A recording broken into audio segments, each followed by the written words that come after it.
అలా చెప్పండి అన్న. ఇప్పుడు తెలంగాణ ఉద్యమకారులు అయితే మీరైతే ఉన్నారు. ఇప్పుడు దశాబ్ది ఉత్సవాలు అయితే చేస్తామని ఘనంగా చేస్తామని చెప్తా ఉంది. గతంలో ఉన్న కేసీఆర్ కూడా చేశారు. మళ్ళీ ఇప్పుడు ముగింపు దశలో కూడా చేస్తా ఉన్నారు. ఎలా మీరు సాటిస్ఫాక్షన్ ఉన్నారా? మనం అనుకున్న తెలంగాణ వచ్చిందా? అంటే మేము తెలంగాణ శతాబ్ది ఉత్సవాలను బహిష్కరించట్లేదు, సజెషన్ ఇస్తున్నాం. ఎందుకంటే ఇంకా 3 రోజులు టైం ఉంది. మీరు తెలంగాణ ఉద్యమకారులకు సంబంధించింది ఒక కమిటీ ఏర్పాటు చేసేది ఉంది. ఇప్పుడు పాట మీద వచ్చింది చర్చ. పాట ఎందుకు వచ్చింది? ఇప్పుడు సోషల్ మీడియాలో ఒక ట్రోల్ జరుగుతుంది. ఆ, తెలంగాణ వాళ్ళకు గొంతు బాగాలేదు కాబట్టి ఆంధ్రులతో పాడిస్తున్నారు. దానికంటే ఇన్సల్ట్ ఏముంటుంది? నేను ముఖ్యమంత్రి రేవంత్ రెడ్డిని అడిగేది ఏంటంటే, సరే ఉద్యమంలో పాల్గొన్నారా లేదా అని తర్వాత విషయం, కానీ తెలంగాణ బిడ్డ కదా, మనోళ్ళకి చెప్తే నీకు కూడా బాధ అనిపిస్తుంది కదా. వాళ్ళు క్లియర్ అంటున్నారు మీ గొంతు బాగాలేదు కాబట్టి మాతో పాడిస్తున్నారు అని. మరి మీరు దానికి ఎట్లా తీసుకుంటారు? ఒకటి ఇక్కడ ఉన్న వాళ్ళు అంతే, మన వాళ్ళు చాలామంది కళాకారులు ఉన్నారు, వాళ్ళతో పాటలాడేది. వందే మాత్రం శ్రీనివాసరావు బ్రహ్మాండంగా పాడతాడు. ఆయన కంటే ఇంకా గొప్ప గొంతు ఎవరికి ఉంటుంది? దానికోసంగానే రేపు ఎందుకంటే ఇది మీ సొంత పాట ఉంటే మీరు ఎక్కడైనా పాడించుకోండి, కానీ జాతీయ గీతం కిందికి వస్తుంది కదా, ఇది దేశభక్తి గీతి కిందకి వస్తుంది కదా, తెలంగాణ భక్తికి పాట కదా. మరి అన్నప్పుడు అది ఒక కమిటీ వేయాల్సిందే. కమిటీ మాట్లాడి ఎవరితో పాటించాలి ఏంటని చెప్పేది ఉండే. అది అందశ్రీ సొంత పాట కాదు, అందశ్రీ ఆస్తి కాదు. ఒక్కసారి అందశ్రీ నుంచి బయటికి ప్రజల్లోకి వచ్చిందా ప్రజల ఆస్తి, అది ప్రజలది. ఎందుకంటే ప్రతి పిల్లలు రేపు పాడుకునే పాట కాబట్టి మా పాట అని గొప్పగా వాళ్ళు అనుకోవాలి. అందశ్రీ రాసిండొచ్చు కానీ పాడే గొంతుకనే వెళ్ళిపోతుంది అది. అందుకని దానికోసం కంటే ఇంకా టైం ఉంది, దానికి ఒక కమిటీ వేయండి.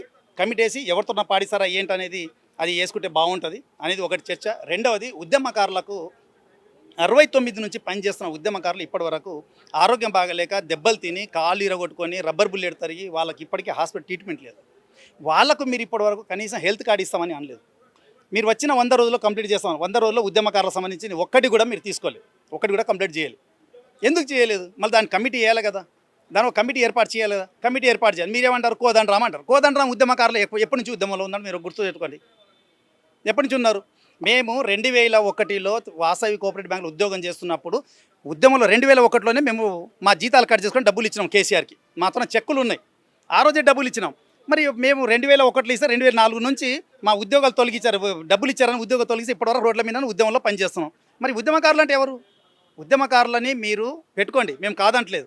కానీ ఎవరైతే 69 నుంచి పనిచేసిన వాళ్ళు ఉంటారో, ఎవరైతే బాధలు చూసింటారో, ఎవరైతే ఏమీ ఆశించకుండా ప్రజల కోసంకి గ్రామీణ ప్రాంతంలో వాళ్ళ ఇళ్ళకి వెళ్ళి ఉద్యమకారుల బాధలు సాధలు తిరుగుతున్నాడు, అటువంటి వ్యక్తి ఉండాలని మా కోరిక. ఒకటి. రెండవది, కమిటీ ఇవ్వాలి. 3 రోజులు టైం ఉంది, ఆ కమిటీ ఉండాలి. ఆ కమిటీలో మేము అడిగేది ఏంటంటే హైకోర్టు జడ్జి చంద్రకుమార్ లాంటి వ్యక్తులు ఉండాలి. ఎందుకు ఉండాలి? నిన్న అడిగారు నాకు, చంద్రకుమార్ ఎందుకు ఉండాలి అంటే లీగల్ పాయింట్ వస్తుంది.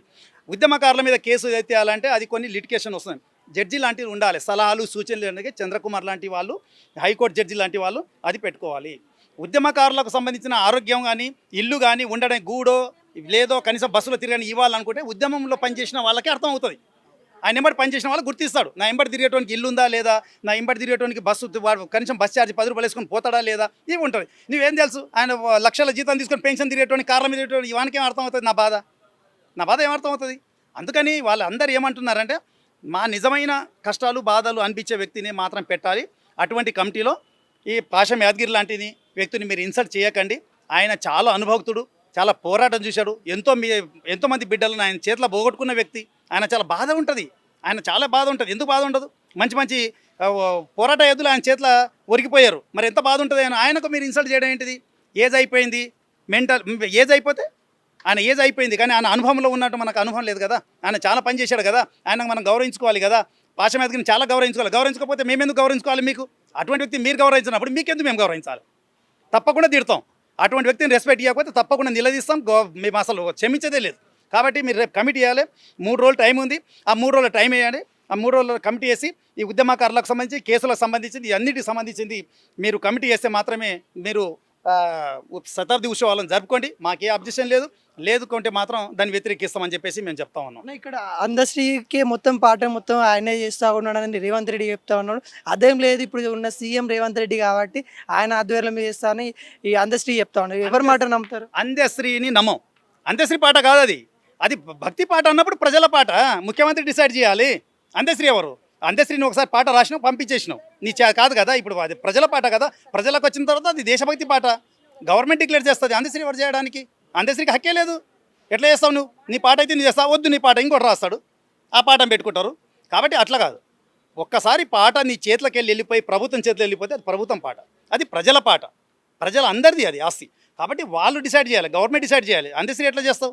నేను ఎవరిని పెట్టుకుంటే నువ్వు ప్రైవేట్ పాట పాడుకో, వేరే స్టూడియోలో పోయి వాడికిచ్చుకో, నీ స్టూడియో పెట్టుకో, నీ సీడీలు పెట్టుకో, అమ్ముకో బయట, మేమేం కాదంటలేదే. కానీ ప్రజల పాట కాబట్టి ప్రజలు ఆస్తి కాబట్టి ప్రజలు రేపు పిల్లలు వాడుకోవాలి, తరాలు తరాలు వెళ్ళాలి.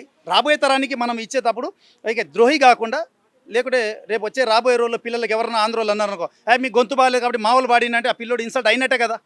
కాబట్టి మేము మా కోసం కదా, అందరి కోసం అంటున్నాం. ఒకసారి ఆలోచించండి, ఆలోచించి స్టెప్ వేయండి. ఎందుకంటే ముఖ్యమంత్రి మీరు కూడా తెలంగాణ బిడ్డ, రేపు మీ నియోజకవర్గం వ్యక్తులం మేము, మా జిల్లా వ్యక్తి, మా నియోజకవర్గం, నేను నారాయణపేట వ్యక్తిని. కాబట్టి రేపు నాకు చెప్పినా నీకు చెప్పినట్టే. మీరు ఉద్యమంలో పాల్గొనకపోవచ్చు, మేము కొన్నాం కదా, మాకు దెబ్బలు తగిలినాయి కదా, మాకైతే బాధ అనిపిస్తుంది కదా. రేపు మేము ఎక్కడన్నా వెళ్ళి ఎవరన్నా ఇప్పుడు సోషల్ మీడియా చూస్తున్నాం, మీకు భాష రాదు కాబట్టి మా వాళ్ళు, మీకు గొంతు బాగాలేదు కాబట్టి మా వాళ్ళు పాడుతున్నారు, దానికంటే ఇన్సల్ట్ ఏమవుతుంది ఇంకా? అంటే మీరు మళ్ళీ చేయాలనుకున్నారా? కాబట్టి దీని మీద ఒకసారి ఆలోచించండి.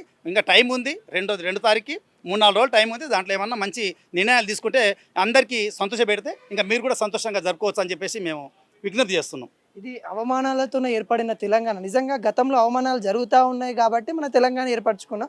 అలాంటి తెలంగాణలో కూడా ఇప్పుడు కూడా అవమానాలు చేస్తామంటే మేము ఒప్పుకోమని తెలంగాణ ఉద్యమకారులు అయితే చెప్తా ఉన్నారు. మరి ఇలాంటి పునరావృతం కాకుండా అయితే ఇప్పుడున్న సీఎం గారు అయితే చూడాలని కోరుకుంటాం. కెమెరామెన్ సుజిత్, మీ